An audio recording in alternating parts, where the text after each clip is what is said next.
Mulai aja lah. Ya, selamat malam semuanya. Assalamualaikum, Shalom. Perkenalkan kami dari kelompok 4. Di sini kami akan memaparkan materi mengenai pemasaran jasa dan pemasaran relasional.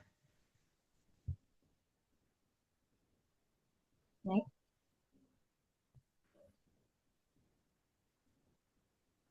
Nah, di sini kami beranggotakan 2 orang dengan saya sendiri Selva Melola dan teman saya Cindrawati. Langsung kita lanjut ke pembahasan yang pertama, yaitu di sini ada pemasaran jasa dalam konteks pemasaran relasional. Pemasaran relasional sangat relevan dalam pemasaran jasa. Hal ini disebabkan oleh tingginya keterlibatan dan interaksi antara konsumen dan penyedia jasa. Pendekatan pemasaran yang hanya berorientasi pada transaksi tunggal dan penjualan jangka pendek menjadi kurang efektif. Tujuan utama pemasaran relasional adalah merebut dan mempertahankan pelanggan melalui peningkatan hubungan perusahaan dengan pelanggan. Biaya untuk mempertahankan pelanggan jauh lebih murah daripada mencari pelanggan baru atau biaya 5 kali lebih lipat. Nah, selanjutnya di sini ada perbedaan pemasaran tradisional dan relasional. Di sini ada beberapa aspek. Aspek yang pertama itu ada pada fokus. Fokus pada pemasaran tradisional, mereka berfokus pada penjualan mereka. Sedangkan fokus pada pemasaran relasional, mereka mempertahankan pelanggan. Aspek yang kedua itu orientasi. Pemasaran tradisional itu berorientasi pada karakteristik produk, sedangkan orientasi pada pemasaran relasional itu manfaat produk mereka.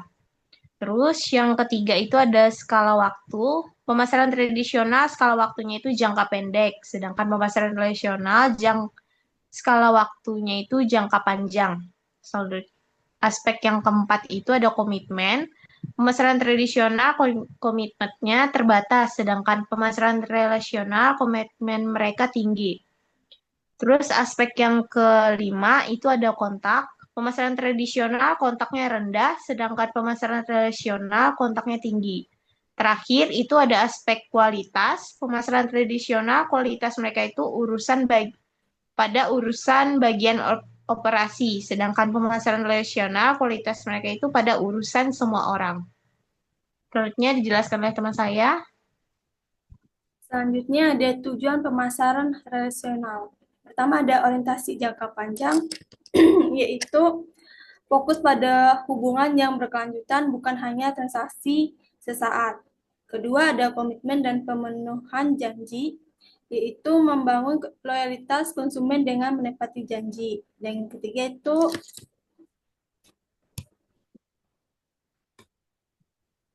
mempertahankan pelanggan, yaitu upaya untuk meningkatkan pangsa dompet pelanggan yang sudah ada, bukan hanya pangsa pasar. Keempat, ada meningkatkan kontribusi pelanggan, yaitu mengukur nilai total yang akan diberikan pelanggan kepada perusahaan selama masa hubungan mereka. Kelima, ada interaksi dua arah, yaitu mendorong komunikasi aktif antara perusahaan dan pelanggan. Dan terakhir ada penyesuaian, yaitu menawarkan produk atau jasa yang disesuaikan dengan kebutuhan unik setiap pelanggan. Nah, di sini ada tujuan pemasaran rasional, yaitu pertama ada menemukan nilai sepanjang hidup atau LTV pelanggan, yaitu mengidentifikasi pelanggan yang paling menguntungkan. Kedua ada memperbesar LTV, yaitu berusaha meningkatkan nilai dari setiap kelompok pelanggan dari tahun ke tahun. Ketiga, mendapatkan pelanggan baru, yaitu menggunakan keuntungan yang didapat untuk memperoleh pelanggan baru dengan biaya yang lebih rendah. Dan terakhir, menghasilkan keuntungan jangka panjang, yaitu memastikan keuntungan terus berlanjut dari pelanggan yang sudah ada maupun pelanggan baru. Sekian dari kami penjelasan mengenai materi pemasaran jasa dan pemasaran relasional. Kurang dan lebihnya kami mohon maaf, kami undur diri, kami ucapkan terima kasih semuanya.